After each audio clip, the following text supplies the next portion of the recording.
Ahmed Kateb dans sa chronique Regard sur le Sahel. La déferlante Trump fait des ravages en Afrique.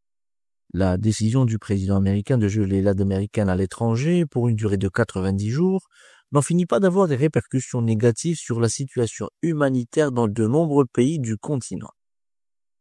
Ainsi, il est établi déjà que 10 000 enfants sont en danger de mort en République démocratique du Congo, selon l'ONG Action contre la faim. L'enjeu est grand.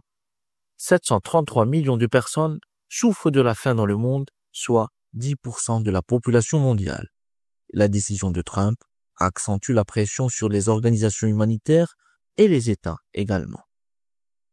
Selon Benjamin Vienno, responsable de gestion de crise pour Action contre la faim, je cite, « Autour de la ville de Goma, nous mettions actuellement en place des activités de prise en charge de la malnutrition aiguë sévère.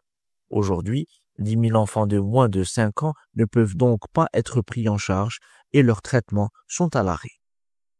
Ils sont actuellement en danger de mort à cause de la suspension de ces aides financières, puisque nous avions des équipes prêtes à intervenir, des médicaments et des traitements, mais nous avons dû tout arrêter. » Fin de citation. Le responsable de gestion de crise de cette ONG rappelle que les États-Unis sont la principale source de financement d'Action contre la faim. Ils représentent 33% de notre budget opérationnel pour 2025, soit près de 49 millions de dollars américains. En Ouganda, pays voisin de la République démocratique du Congo, c'est l'État lui-même qui est mis en difficulté concernant plusieurs projets dont le financement dépendait de l'aide américaine. Par exemple, le ministère ougandais de la Santé a été contraint de fermer toutes les cliniques spécialisées dans la lutte contre le VIH-Sida et de transférer la prise en charge de leurs patients aux hôpitaux publics.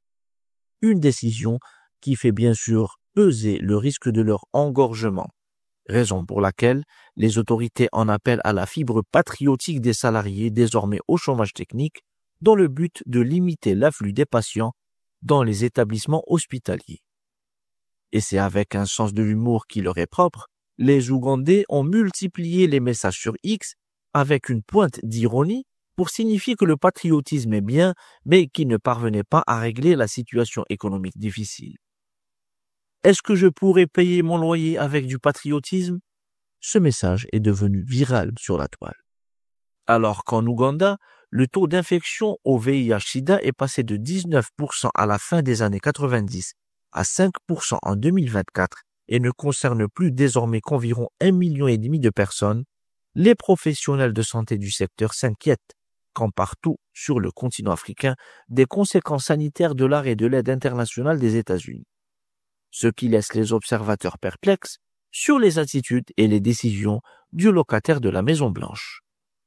À bientôt pour une nouvelle chronique.